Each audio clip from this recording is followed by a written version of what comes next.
ஒரே முக ஸ்தோத்திரம்ப்பா. மகிமையின் பிதாவே, இந்த வேளையிலும் தேவ சமூகத்தில் எங்கள் ஆண்டுடைய பாதபடியில் எங்கள் கிறிஸ்து இந்த பூமியில் உதித்த தினத்தை நாங்கள் நினைவு கூறும்படியாக இந்த நாளுக்குரிய வேத வசனங்களை வாசிக்க முடியாத ஒரு பாக்கியம் தந்த ஆண்டவரை இப்போதும் மீகாவின் புஸ்தகத்தில் தீர்க்க தரிசனமாக சொல்லப்பட்ட வார்த்தை நாங்கள் வாசித்திருக்கிறோம். இந்த வசனத்தின் மூலம் கர்த்தருடைய ஆவி எங்களோட பேசுங்க, இடைவிடுங்க. கர்த்தருடைய சத்தம் கேட்க வேண்டும். இதில் நாங்கள் கற்றுக்கொள்ள வேண்டும், நாங்கள் கைக்கொள்ள வேண்டும், ஆசீர்வாதத்தை சுதந்திரிக்க வேண்டும். நன்மையும் கிருபையும் எங்களை தொடரத்தக்கதாக நாங்கள் நடந்து கொள்ள வேண்டும். கர்த்தர் உதவி செய்யுங்க. வசனத்தை கேட்குற பிள்ளைகளையும் வசனத்தை சொல்கிற அடிமை பலப்படுத்து. இந்த காலை பிள்ளைகள் எந்த மந்தார ஆவியும் ஆதிக்கத்தை காத்துக்கொள்ளும். கிறிஸ்து இயேசுவின் நாமத்தில் வேண்டுகிறோம் ஜெபம் நல்ல பிதாவே, ஆமென். ஹல்லேலூயா. கர்த்தருடைய நாமம் மகிமைப்படுவதாக. ஆண்டு சமூகத்தில் ஆண்டவராய் தெய்வம் இந்த நாள் நம்மோடு இடைப்படுகிற காரியம், ஆண்டவர் இயேசு இந்த பூமியிலே பிறந்தார். பிறந்தவர் இயேசு இந்த பூமியிலே வாழ்ந்து ஊழியங்களை செய்து அவர் மரித்தார், அடக்கம் பண்ணப்பட்டார், 3 நாள் உயிரோடு எழுந்தார். எப்பொழுதெல்லாம் இயேசுடைய பிறப்பை குறித்து நம்ம கூறுகிறோமோ வாசிக்கிறோமோ தொடர்ந்தாப்புடைய அதனுடைய முக்கிய சாராம்சம், இயேசு பிறந்தனுடைய சாராம்சமே அவருடைய மரணம்தான். மரணத்தை சேர்த்தே நம்ம தெரிஞ்சுக்கிறது அறிவிக்க ரொம்ப நல்லது. யார்கிட்ட சொன்னாலும் இயேசு பிறந்ததை சொல்லுகிற பொழுதே இயேசு மரணத்தையும் சொல்லணும். இயேசு மரணத்தை சொல்லி முடித்த பிற்பாடு இயேசுடைய உயிர்த்தெழுதலையும் சேர்த்து நம்ம அறிவிக்க வேண்டும். அல்லேலூயா. ஏனென்று சொன்னால் உலகத்தின் வழிபாடுகளுக்கும் கிறிஸ்தவர்களின் வழிபாடுகளுக்கும் 100% வித்தியாசம் உண்டு. ஆமென். கர்த்தருக்கு ஸ்தோத்திரம். எனவே நம்ம ஆரம்பத்தில் வாசித்த வசனங்களின்படி இந்த இயேசு திடீரென்று இந்த பூமியிலே தோன்றினவர் அல்ல. புத்தர் என்று சொல்லி ஒருவர் இருந்தார். அவர் பூமியில் ஒரு ராஜா வீட்டில் பிறந்தார். அவர் வளர்ந்தார்.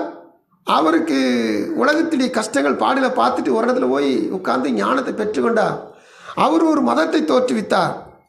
அந்த மதத்தில் அநேகர் பின்பற்றுறாங்க. நல்லா கவனிச்சு கேளுங்க. அவர் பூமியில் மனுஷன் எல்லா மனுஷனும் பிறந்தவர் தான். கிமுல தான் பிறந்தார். ஆனால் இயேசு அப்படிப்பட்டவர் இல்லை. இயேசு அவர் இருக்கிறவராக இருக்கிறவர், ஏற்கனவே இருந்தவர். அவர் ஆபிரகாமுக்கு முன்னே இருந்தவர். அவர் உலக தோற்றத்துக்கு முன்னே இருந்தவர். இந்த பூமியையும் இந்த வானத்தையும் உண்டாக்கினவர் அவர் தான். அவர் இந்த பூமியில் 2000 வருஷத்துக்கு முன்னே மனுஷனாய் பிறந்தார். அல்லேலூயா. இவர் நேற்று பிறந்தவர், இவர் புதிதாய் வந்தவர் அப்படின்னு சொல்லி சிலர் சொல்லுவார்கள். ஆனால் இவர் ஏற்கனவே இருந்தவர் தான் பூமியில் மனுஷனாக பிறந்தார்.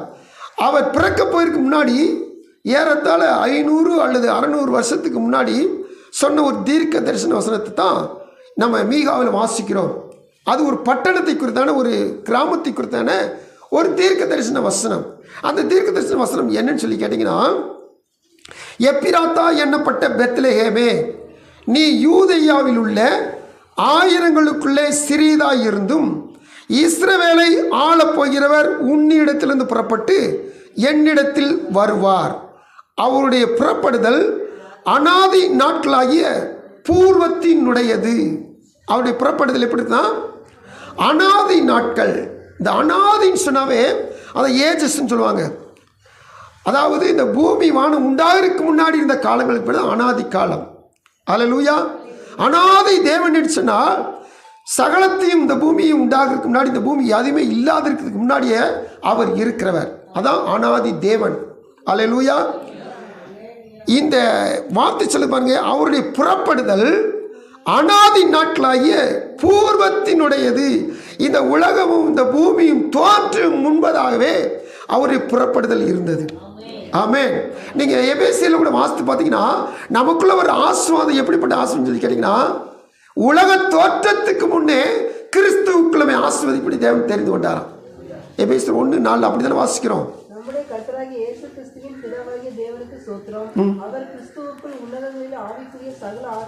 கிறிஸ்துவுக்குள் உன்னதங்களில் ஆவிக்குரிய சகல ஆசீர்வாதங்களையும் அதில் உலக பரிசுத்தமுள்ளவர்களும் குற்றமில்லாதவர்களுமாய் இருப்பதற்கு அவர் உலக தோற்றத்திற்கு நம்மை தெரிந்து கொண்டபடி. எப்போ தெரிந்து கொண்டாராம்? இன்னைக்கு நீங்கள் புதுசாக வந்திருந்தாலும் சரி, ஏற்கனவே வந்துக்கிட்டு சரி, சபையில் இருக்கிறவனாலும் சரி, ஆண்டு வார் சொல்லுது, நீங்கள் உலக தோற்றத்துக்கு முன்னாகவே கிறிஸ்துவுக்குள் தெரிந்து கொள்ளப்பட்டவர்கள். அல்லேலூயா. நான் 10 வருஷத்துக்கு முன்னாடி, 25 வருஷத்துக்கு முன்னாடி, நான் 2 வருஷத்துக்கு முன்னாடி, நான் போன வருஷம்தான் இயேசு ஏற்றுக்கொண்டேன் அப்படின்னு சொன்னாலும் கூட இன்றைக்கி வந்துருக்கீங்க. பார்த்தீங்களா? இந்த தேவன் உங்களை உலக தோற்றத்துக்கு முன்னாகவே கிறிஸ்துவுக்குள் உங்களை தெரிந்து கொண்டார். அல்லேலூயா. தேவ சமூகத்தில் வசனம் சொல்லுது, அவருடைய புறப்படுதல் அநாதி நாட்களாகிய பூர்வத்தினுடையது. அந்த ஆதி காலங்களுக்கு முன்னால் இருக்கிற காலங்கள் அப்பயே கர்த்தர் தெரிந்து கொண்டார். அப்பயே நம்ம ரட்சிக்கும்படியாக அவருடைய புறப்படுதல் இருந்தது. இங்கே சொல்லப்பட்ட துவக்கம் என்னன்னு சொல்லி கேட்டிங்கன்னா 2ஆம் வசனத்தில் இந்த எப்ராத்தா என்னப்பட்ட பெத்லெகேம். பெத்லெகேம் இன்னொரு பேர் தான் எப்ராத்தா. இந்த பெத்லெகேம் ஊர் ஒரு சாதாரண ஒரு கிராமம். இது யூதயா தேசத்தில் அல்லது இஸ்ரேல் தேசத்தில் இருக்கிற அநேக ஊர்களில் ரொம்ப சின்ன ஊர். ஆனால் இந்த சின்ன ஊர் அற்பமாக எண்ணப்பட்ட ஊர். இதில் தான் மேசியா உதயமாவார். இதெல்லாம் கிறிஸ்து பிறப்பார். கிறிஸ்து என்று சொன்னால் அபிஷேகம் பண்ணப்பட்டவர், ஜனங்களை மீட்கும்படியாக இந்த பூமியில் பிறக்கிறவர். இவர் இங்கே தான் உதயமாவார் சொல்லி தீர்க்க தரிசனம் சொல்லி வச்சிருக்கிறார். இப்போ சொல்லும் போது அவர் சொல்கிறாரு, எப்ராத்தா என்னப்பட்ட பெத்லெகேமே, நீ யூதேயாவில் ஆயிரங்களுக்குள்ளே சிறியதாக இருந்தும் இஸ்ரவேலை ஆளப் போகிறவர் உன்னிடத்திலிருந்து புறப்பட்டு என்னிடத்தில் வருவார். கர்த்தருக்கு ஸ்தோத்திரம். அப்போது இந்த நாளில் இந்த இயேசு பிறப்பின் நிமித்தமாக ஒரு பெரிய ஒரு மாற்றம் உண்டாகுது. அந்த மாற்றத்தை குறித்து தான் தியானிக்க போகிறோம். ஏன்னா இயேசு பிறந்த சரித்திரத்தை அல்லது இயேசு பிறந்த பிறப்பை அப்புறம் இயேசு வந்து பார்த்தவங்கள நம்ம அடிக்கடி தியானிச்சுட்டே வரோம். இதெல்லாம் வழக்கமாக தியானிக்கிற தியானம் என்றாலும் சில முக்கியமான காரியங்களை எப்பொழுது நம்ம என்ன செய்யணும், தியானிச்சு கொண்டே இருக்கணும், சொல்லி கொண்டே இருக்கணும். என்னன்னு சொல்லி கேட்டிங்கன்னா, நம்ம வாசித்த லூக்கா 2ஆம் அதிகாரம் 1ஆம் வசனம் சொல்லப்பட்டிருக்குது. ஒரு சரித்திர பின்னணியத்தை சொல்லப்பட்டிருக்கிறது. உலகமெங்கும் குடிமதிப்பு எழுதப்படும்படி அகஸ்டஸ் சீசர், இந்த மனுஷன் தன்னுடைய ராஜ்யம் உலகம் முழுது இருக்குது. அதனால உலகம் இருக்கிற எல்லா ஜனங்களையும் சென்சஸ் எடுக்கிறதுக்காண்டி குடிமதிப்பு எழுதப்படும்படியாக மக்கள் தொகை கணக்கெடுப்பு எடுக்கும்படி முதல்ல இவன் தான் மக்கள் தொகை கணக்கு உலகம் முழுக்க எடுத்தான். அல்லேலூயா. இன்னைக்கு இந்தியாவில் 140 கோடிக்கு மேலே இருக்கிறாங்க. இது என்ன செய்ய 10 வருஷத்துக்கு என்ன செய்வாங்க, கணக்கு எடுப்பாங்க. சமீப காலத்தில் எடுக்காமல் இருக்குது. நல்லா கவனிச்சு பாருங்க. தேவ சமுத்திர காத்திருக்கு தேவ பிள்ளைகளே, இதுபோல உலகம் முழுவதும் அகஸ்திராயன் அவன் ஆட்சி செஞ்சனால முதல்ல அவன் தான் கணக்கு எடுக்கிறான். உலகம் முழு எத்தனை ஜனங்கள் இருக்கிறாங்கன்னு சொல்லி கணக்கு எடுக்கிறான். அந்த காலகட்டத்தில் தான் இயேசு பிறக்கிறார். அல்லேலூயா. இப்போ ஒரு சட்டம் வருது. என்ன சட்டம்னா, எல்லாரும் கணக்கு எடுக்க போகிறதுனால அவங்க ஊரில் தான் இருக்கணும். அவங்கவுங்க முற்பிதாக்கள் இருந்த ஊரில் தான் இருக்கணும். இந்த கணக்கு எடுக்கிற காலகட்டத்தில் அங்கே போயிருங்க அப்படின்னு சொல்லி ஒரு சட்டம் இயற்றப்படுகிறது. இந்த சட்டத்தின் நிமித்தமாக தான் நாசரேத்தில் இருக்கிற யோசேப்பும் மரியாளும் கலிலேயாவில் இருக்கிறவர்கள் எங்கே போகிறாங்கன்னா பெத்லெகேமுக்கு போகிறார்கள். நல்லா கவனிச்சு கேளுங்க. கரெக்டாக பெத்லெகேமுக்கு போகிற இடத்துல பெத்லெகேமுக்கு வந்தாச்சு. அந்த இடத்துல போய் தான் மரியாளுக்கு பிரசவ வேதனை வருது. ஏன்னு சொன்னீங்கன்னா, வசனம் நிறைவேறுதல், வார்த்தை நிறைவேறுதல். இவங்க நாசரேத்திலேயோ அல்லது கலிலேயாவில் இருக்கிற ஏதோ ஒரு ஊர்லேயோ இயேசு பிறந்திருந்தானா இந்த வசனத்துக்கும் இயேசுக்கும் சம்மந்தமே இருந்திருக்காது. ஆனால் இயேசு எங்கே பிறந்தான்னு சொன்னீங்கன்னா, பெத்லெகேமில் பிறந்தார். பெத்லெகேம் என்பது தாவீதின் ஊர். அது தாவீதுடைய வீடு இருந்த இடம். அப்போது இது பெத்லெகேமில் போகிறவங்க வர்றவங்களுக்கு தங்குவதற்காக சத்திரம் உண்டு. அந்த சத்திரத்துலேயும் உங்களுக்கு என்ன சொல்ல தங்குறதுக்கு இடம் கிடைக்கல. அதனால அவங்க வேதம் சொல்லுது, பிள்ளையை பெற்று அவங்க முன்னணியில் துணியில் சுற்றி முன்னிலை கிடத்தினார்கள். இந்த முன்னணை ஒரு வார்த்தை மட்டும்தான் வேதத்தில் ஒரு ஆதாரம் இருக்குது. இந்த முன்னணின்ற வார்த்தை என்னன்னு சொல்லி கேட்டிங்கன்னா, இது மேஞ்சர்னு போட்டிருக்கும் ஆங்கிலத்தில், MANGER மேஞ்சர். அப்படின்னா என்ன அர்த்தம்னா, ஆடு மாடுகளுடைய அந்த குட்டிகளுக்கு பார்த்தீங்கன்னா ஆட்டுக்குட்டி மாட்டு கன்று இருக்குது பார்த்தீங்களா, அந்த கன்றுகள் திங்கிற தீவனம் போட ஒரு பெட்டி, அந்த பெட்டிக்கு பேர் தான் மேஞ்சர், அந்த பெட்டிக்கு பேர் தான் முன்னணை. அப்போ பிள்ளையை பெற்று முன்னணையில் கிடத்தினார். முன்னன்னு சொல்லி யாரும் தப்பாக சொல்லுவாங்க, அப்படியெல்லாம் கிடையாது. முன்னணைன்னு சொன்னால் தீவன பெட்டின்னு அர்த்தம். முன்னணின்னு சொன்னால் கிராமத்தில் காடின்னு சொல்லுவாங்க, தீவனம் போடுற காடின்னு சொல்லுவாங்க. நல்லா கவனிச்சு கேளுங்க. இதனால தான் கர்த்தர் இயேசு ஆட்டு தொழுவத்தில் பிறந்தார் என்று சொல்லி இன்ன வரைக்கும் சரித்திரம் அல்லது பாரம்பரியம் கூறுகிறது. சரி, இது ஒரு பக்கம் இருக்கட்டும். அப்போது இயேசு கிறிஸ்து பிறக்கிற பொழுது அந்த 2ஆம் அதிகாரம் 1ஆம் வசனம் நீங்கள் தொடர்ந்து வாசிக்கும்போது எந்த தேசத்தில் தேசாதிபதி யார் இருந்தால் அப்படி ஒவ்வொரு பகுதியும் சொல்லப்படும். இது எல்லாமே ஒரு ஆதாரம். இயேசு பூமியில் பிறந்தார் என்பதற்கு அநேகர் சான்று கேட்குறாங்க. வேதம் இது ஒரு சான்று. 2வது, இன்னைக்கு வரைக்கும் உலக சரித்திரம் முதல்ல கிறிஸ்து பிறந்த பொழுது தான் அகஸ்டஸ் சீசர் என்ன சொன்னால் குடிமதிப்பு எழுதுகிறார். அந்த காலகட்டத்தில் பிறந்தனால இயேசு கிறிஸ்து இந்த பூமியில் பிறந்தார் என்றதுக்கு யாரும் மறுப்பு சொல்லவே முடியாது. இந்த இயேசு கிறிஸ்துடைய மரணத்துக்கு பிறகு அவர் வைத்த கல்லறை அது இன்றும் திறக்கப்பட்டதாகவே இருக்கிறது. அல்லேலூயா. அதனால யாரும் இயேசு கிறிஸ்து மரித்தார், அதோடு அடக்கம் பண்ணப்பட்டு அவருடைய எலும்பு சதையில் அழுகி போச்சு சொல்லவே முடியாது. அவர் உயிரோடு எழுந்திருக்கு இன்றும் அடையாளம் உண்டு. ஆமென். சரி, கர்த்தருக்கு ஸ்தோத்திரம். இது தேவனுடைய சமூகத்தில் கிறிஸ்துமஸ் வார்த்தையில் முகவரி வார்த்தை. இப்போ நம்ம வாசித்த வார்த்தை சொல்லுது, எப்ராத்தா என்னப்பட்ட பெத்லகேமே, நீ யூதேயாவில் ஆயிரங்களுக்குள்ளே சிறியதாக இருந்தும் இஸ்ரவேலை ஆள போகிறவர் உன்னிடத்திலிருந்து புறப்படுவார். இதான் அந்த நாளில் தியானிக்க வேண்டிய வார்த்தை. இதில் இருக்கிற உள்ளூர இருக்கிறதான கருத்தை நம்ம தியானிக்க போகிறோம். என்ன சொல்லி கேட்டிங்கன்னா, ஆண்டுடைய சமூகத்தில் காத்திருக்க தேவ பிள்ளைகளே, இந்த இயேசு இந்த பூமியில் பிறந்த பொழுது ஒரு சாதாரணமாக எண்ணப்பட்ட, அற்பமாக எண்ணப்பட்ட, ஆகாதது எண்ணப்பட்ட அல்லது சிறியது என்று எண்ணப்பட்ட ஒரு ஊரை கர்த்தர் பெரிய மகிமைக்கு நேராக கொண்டு வருகிறார். அல்லேலூயா. கர்த்தருக்கு ஸ்தோத்திரம். இந்த மரியாள் இயேசுவை சுமக்க போகிறாங்க அல்லது சுமந்துக்கிட்டு இருக்கிறாங்க. இவங்க இயேசுவை தன்னுடைய கர்ப்பத்தில் ஏற்றிக்கொண்ட உடனேவும் இவங்க எலிசபெத்தை பார்க்கறதுக்கு போகிறாங்க.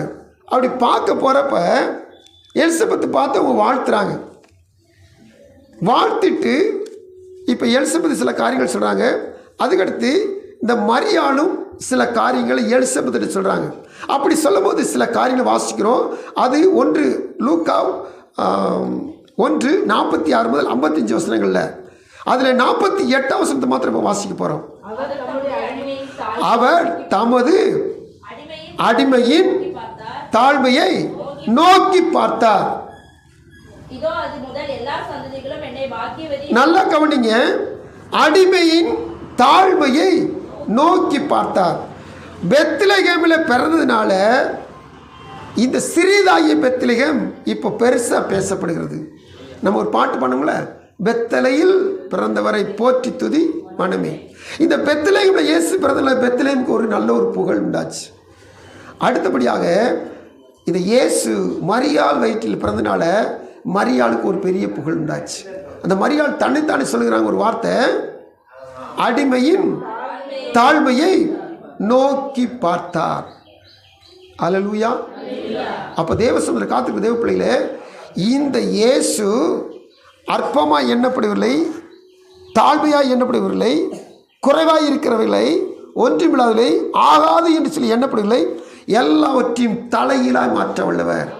இந்த இயேசு என்றைக்கு நம்மில் பிறந்தாரோ, இந்த இயேசு என்றைக்கு யாரிடத்திலெல்லாம் அவர் உதயமாகிறாரோ அவருடைய வாழ்வை உயர்த்துகிறவராயிருக்கிறார், அவருடைய வாழ்வை மாற்றுகிறவராயிருக்கிறார், அவருடைய வாழ்வை தலையிலாய் அவர் காண செய்யப்பட வல்லவராயிருக்கிறார். அல்லேலூயா. கர்த்தருக்கு ஸ்தோத்திரம். இந்த தேவன் இவர் நம்முடைய வாழ்வை மாற்றும்படியாக இந்த பூமியில் வந்தவர்.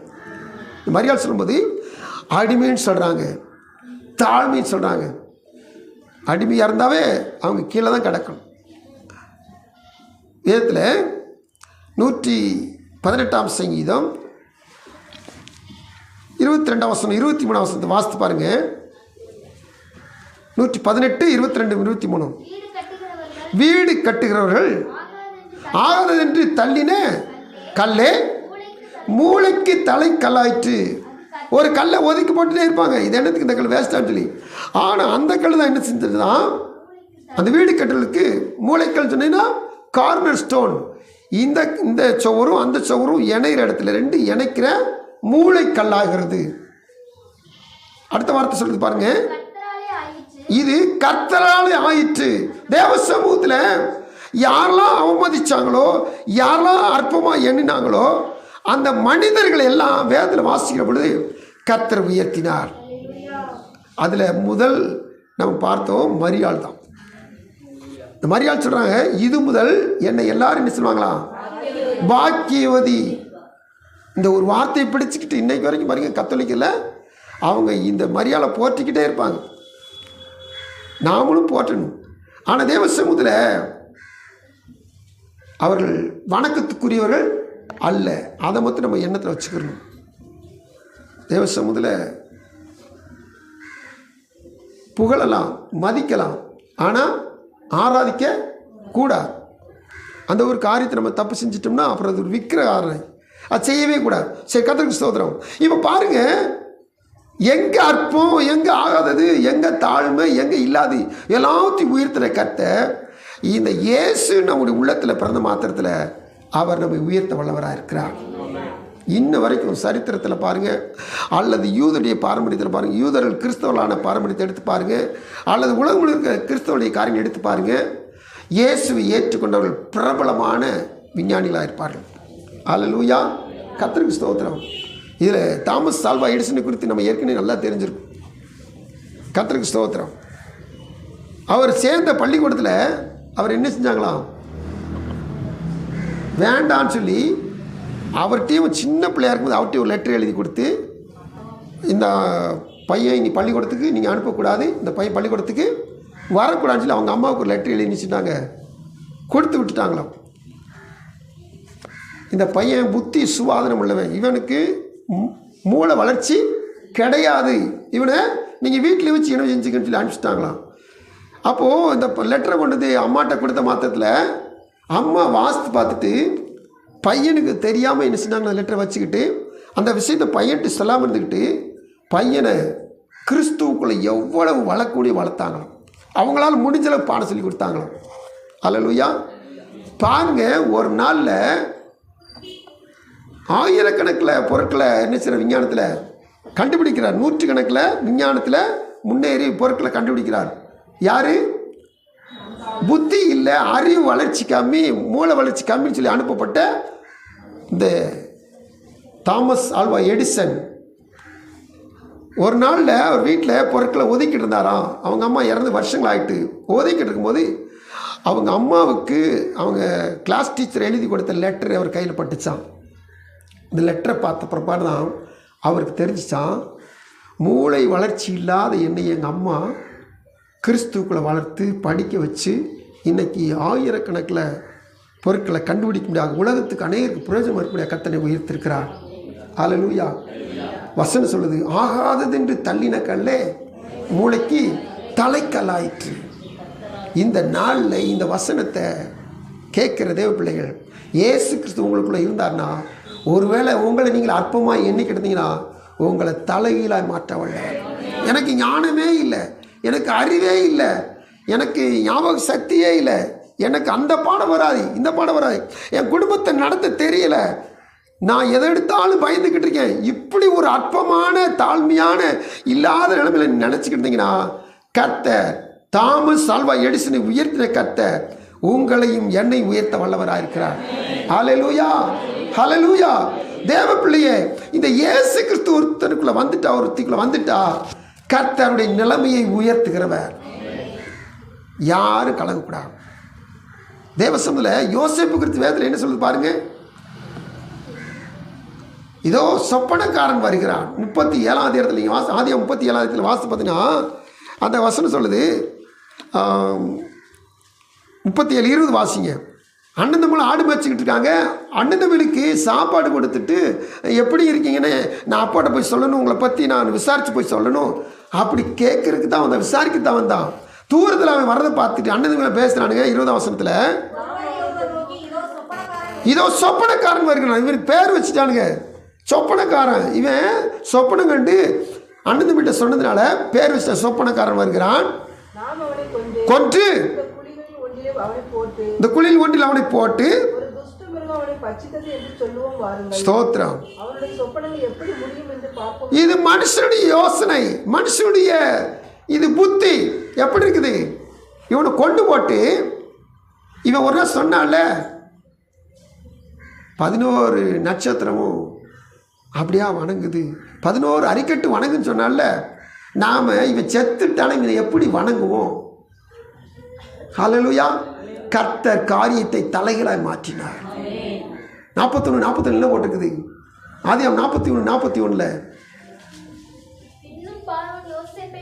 யோசேப்பை நோக்கி பார், எகிப்து தேசம் முழுமைக்கும் உன்னை அதிகாரியாக்கினேன். ஹல்லேலூயா. கர்த்தர் காரியத்தை செய்ய தொடங்கிட்டாரா? எவன் சொப்பனக்காரன் செத்துட்டானா அவனை போய் எப்படி வணங்குன்னு சொன்னாங்களோ, இப்போ அவன் எகிப்து தேசத்து முழுமைக்கும் அதிகாரி. ஆமென். கர்த்தருக்கு ஸ்தோத்திரம். 50 அதிகாரத்தில் 18 வசனம் வாசிங்க. அதிகாரம் 50:18. பின்பு அவனுடைய சகோதரர் போய் அவனுக்கு யோசேப்புக்கு முன்பதாக 11 சகோதரர்களும் போய் தாழ விழுந்து, வசனம் நிறைவேறிச்சா? சொப்பனை நிறைவேறிச்சா? சொப்பனை எப்படி நிறைவேறும்? இவனை கொண்டு போடுவோம், இவனை வித்து போடுவோம் நினைச்சாங்க. ஆனால் கர்த்தர் வாக்கு பண்ணினவர், வாக்கு மாறாதவர். தேவசமர் காத்துக்கிட்டு பிள்ளைகளே, ஒரு வாக்கு தத்துவம் உங்களுக்கு கொடுத்துருக்கிறார், ஒரு வசனம் உங்களுக்கு தந்திருக்கிறார். நீங்கள் நினைக்கிறீங்க இது எப்படி என் வாழ்க்கை நிறைவேறும், இது எப்படி என் வாழ்க்கை நிறைவேறும்? நிச்சயமாக நிறைவேறும். நம்புங்க. வசனம் சொல்லு, நம்பிக்கை 3 பேரும் சொல்றீங்க. நம்பிக்கை எல்லாரும் நம்பிக்கை வீண் போகாது. தேவ சமூகத்தில் கர்த்தரை நம்புங்க, கர்த்தரை விசுவாசிங்க. அது எப்பேற்பட்ட வாக்குத்தத்தம், இது நிறைவேறுமா? இது ஆச்சரியமா இருக்குது. இந்த காரியம் வாழ்க்கை நிறைவேறுமான்னு சொல்லி கர்த்தர் சொன்ன நிறைவேறுமான்னு சொல்லி நீங்க நினைச்சீங்கன்னா அதை நிறைவேற்ற கர்த்தர் வல்லவராக இருக்கிறார். கர்த்தருக்கு ஸ்தோத்திரம். ஒரு யோசேப்பை சொப்பனக்காரன் கொன்று போன்னு சொல்லி கொல்லப்பட எத்தனமா இருந்த யோசேப்பை இந்த வசனம் சொல்ல 50:18 சொல்லுது. ஸ்தோத்திரம். எல்லாரும் நினைச்சிட்டாங்களா? இப்போ 11 பேரும் தாழ விழுந்து, முன்னாடி ஒரு நாள் விழுந்தாங்க. யோசேப்புன்னு தெரியாமல் ஒரு நாள் விழுந்தாங்க. ஆனால் இப்போ யோசேப்புன்னு சொல்லி எல்லாருக்கும் தெரியும், கூட பிறந்த தம்பி சொல்லி எல்லாருக்கும் தெரியும். ஆனால் இப்போயும் விழுகிறாங்க. காரணம் இது வசனத்தின் நிறைவேறுதல். தேவசமர் காத்துக்கு தேவையில்லை. நீங்கள் ஒரு நாளும் வசனத்தை குறைச்சி மதிப்பிடாதீங்க. நிச்சயம் வாழ்க்கையில் வாக்குத்தத்தங்கள் நிறைவேறும். ஏதோ ஒரு வாக்குத்தத்தை பிடிச்சி நீங்கள் ஜெபம் பண்ணிக்கிட்டே இருங்க. நீங்கள் வருஷத்தில் எத்தனை வசனங்கள் வாசிக்கிறீங்களோ அந்த வாசிக்கிற வசனங்கள் அல்லது தியானிக்கிற வசனங்கள் உங்களை தொட்டுச்சுன்னா அதை ஒவ்வொரு நாளும் அறிக்கை செய்யுங்க, ஒவ்வொரு நாளும் அறிக்கை செய்யுங்க. அதனால நம்ம சொல்கிறேன், மாதத்தில் ஒரு வசனத்தையாவது நீங்கள் நினைச்சிங்க திரும்பி திரும்பி திரும்பி ஒவ்வொரு நாள் எந்திரிக்கும் அந்த வசனம் சொல்லுங்கள். இந்த வருஷத்தின் வாக்குத்தத்தை எத்தனை பேர் தினந்தோறும் சொல்கிறீங்க? ஞாயிற்றுக்கிழமை தோறும் சொல்கிறோம்ல, தினந்தோறும் காலையில் எந்திரிச்சு அறிக்கை செய்யுங்க. அதில் ஒரு வார்த்தையை தியானித்தோம், அதாவது சொந்த சம்பத்து. அது ஆங்கிலத்தில் போட்டுக்குது பெக்யூலியர் ட்ரெஷர், விசேஷித்த சொத்து.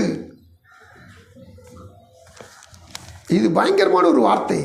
ஆண்டு சமூகத்தில் நான் தேவனுடைய விசேஷித்த சொத்து. இன்னொரு வார்த்தை சொல்றது அசாதாரணமான சொத்து.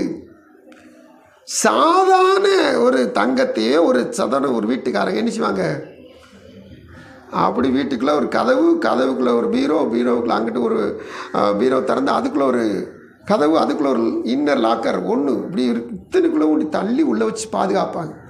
நான் கர்த்தருடைய அசாதாரணமான சொத்து, என்னை எப்படி பாதுகாப்பார்? இதெல்லாம் நீங்கள் என்ன செய்யணும்? அறிக்கை செய்யணும். ஹல்லேலூயா.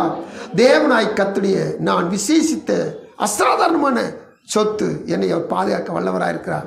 வாக்கு தத்தத்தை கொடுத்தவர் நிறைவேற்ற வல்லவராக இருக்கிறார். ஆமென். கர்த்தருக்கு ஸ்தோத்திரம். ஆண்டு சமுதிரம். அடுத்தபடியாக இந்த தாவீது எடுத்து பாருங்க. இந்த தாவீது ஒரு அற்பமாய் எண்ணப்பட்ட மனுஷன். 1 சாமுவேல் 16 சாமுவேல் ஈசாயின் வீட்டுக்கு வர்றாரு.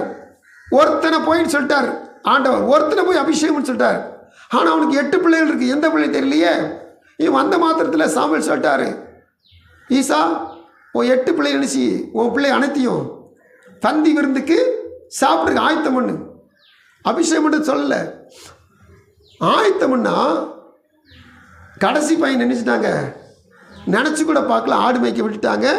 மற்ற 7 வரி மட்டும் நிற்க வச்சுட்டாங்க. ஒவ்வொருத்தரும் கூப்பிடும், ஆடு இவன் இல்லை இவன் இல்லை இவன்லே சொல்லிக்கிட்டு இருக்கிறார். எல்லாரும் வந்துட்டாங்க.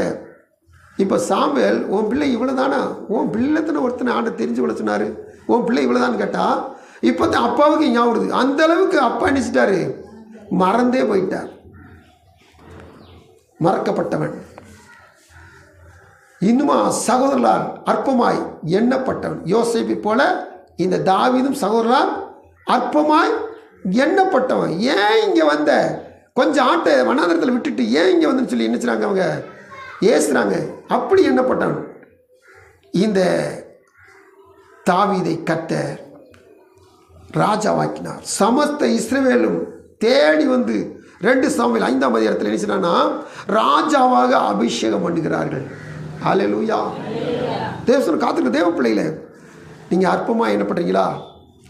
உங்கள் கூட பிறந்தவங்கள மதிக்கப்பட முடியலையா? மதிக்க மாட்டுறாங்களா? கர்த்தர் உங்களை உயர்த்த வல்லவராக இருக்கிறார். எத்தனை பேர் ஏற்றுக்கொள்றீங்க? கர்த்தர் நிச்சயமாக உங்களை உயர்த்துவார்.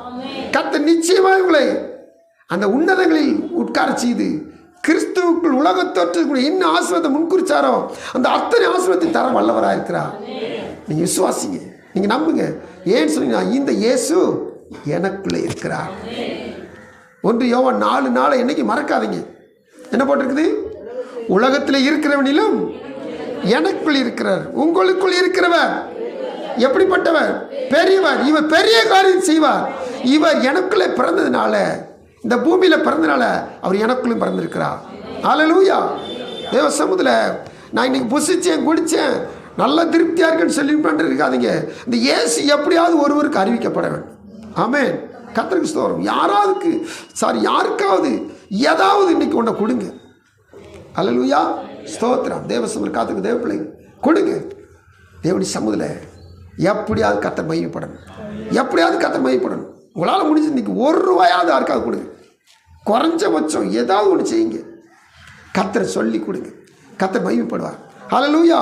ஸ்தோத்திரம். இந்த தேவன் தான் அற்பமாக எண்ணப்பட்ட மொர்தெக்காயை வாசல் காவல்காரன். யாரு? வாசல் வாட்ச்மேன். இவனை ஆண்டவர் என்னவா மாற்றினாராம்? கனம் பெற்ற மனுஷனாய் தேசத்தில் இந்த ஆமாண்டு இடத்துக்கு மேலே கொண்டு போய் வச்சிட்டார். ஹல்லேலூயா.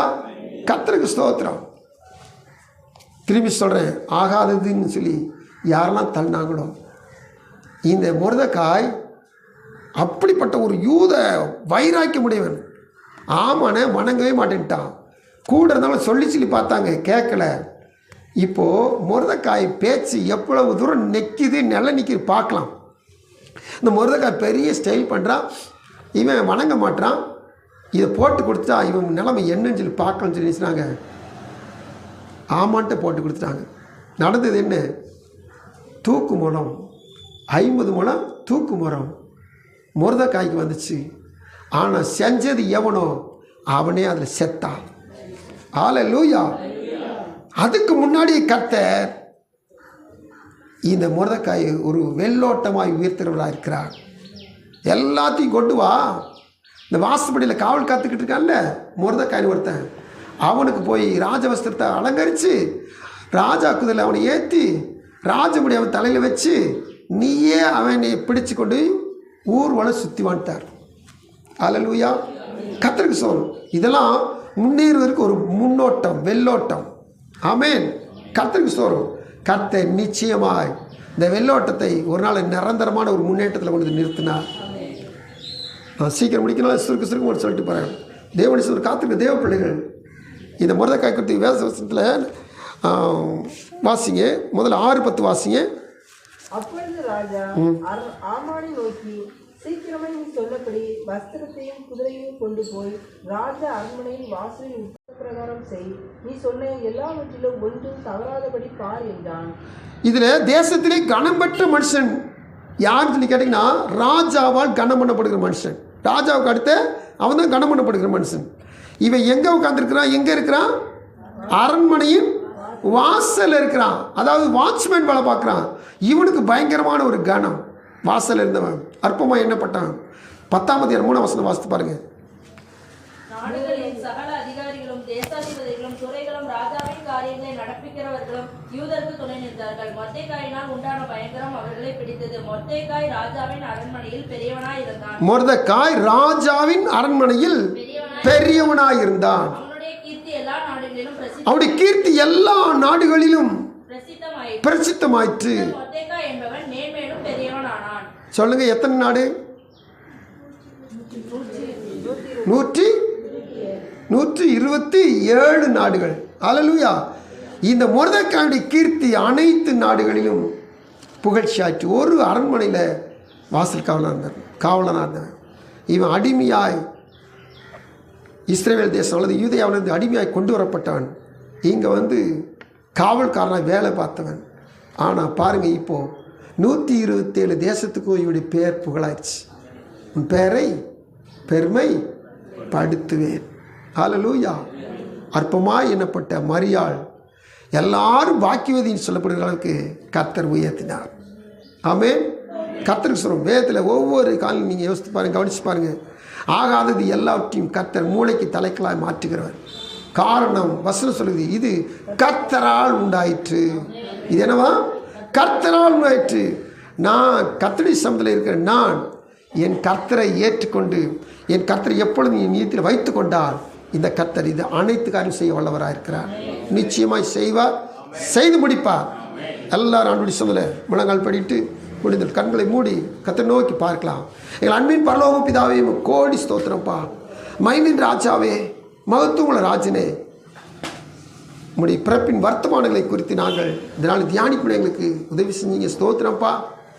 ஆண்டவரே, அடிமையின் தாழ்மையை நோக்கி பார்த்தவர். சாதாரண ஒரு ஊர், கிராமம், அதை உலகம் முழுதும் பேசும்படியாக பேசும் பொருளாய் அந்த ஊரை நீ உதயமானதினால் அதை மாற்றினவர். கர்த்தாவே, அற்பமாய் எண்ணப்பட்டவைகளையும் ஆகாததாய் இருந்ததையும் ஆண்டவரை தாழ்ந்து கிடந்ததையும் கர்த்தாவை நீ உயர்த்துகிற தேவன். அவர் எளியவனை குப்பையிலிருந்தும் சிறியவனை புழுதியிலிருந்து உயர்த்துகிற கர்த்தர். ஆண்டவரே, இதோ வசனத்தை கேட்டுக்கொண்டிருக்கிற எங்களை ஒவ்வொருவரையும் நிச்சயமாய் நீர் எங்களுக்குள்ளே வாசம் செய்கிறவனால் உயர்த்துவீர். ஆண்டவரே, நீர் எங்களை நடத்துவீர். ஒரு யோசேப்பை, ஒரு தாவீதை, ஆண்டவர் ஒரு மொர்தெகாயை எவ்வளவாய் உயர்த்தினீ ஆண்டவரே, எங்களையும் அப்படியே உயர்த்துவீங்க. எங்களுக்குள்ளே வாசம் செய்யுங்க, வழி எடுத்துங்க. இந்த நாளை தந்த தேவன், நாள் முடி சொல்ல கூடி வர கிருபை தேவன் தொடர்ந்து இந்த நாள் முழுதும் வருகிற வாழ்நாள் முழுவதும் எங்களுக்குள்ளில் வாசம் செய்து எங்களை உயர்வின் பாதை நடத்துங்க. எங்கள் தாழ்மையை ஆண்டவரை நீங்கள் கிருபையால் நடத்தி செல்லும்படியாக மீட்பர் இயேசுவின் நாமத்தில் கொண்டாடுகிறோம். செபங்கள் நல்ல பிதாவே, ஆமென்.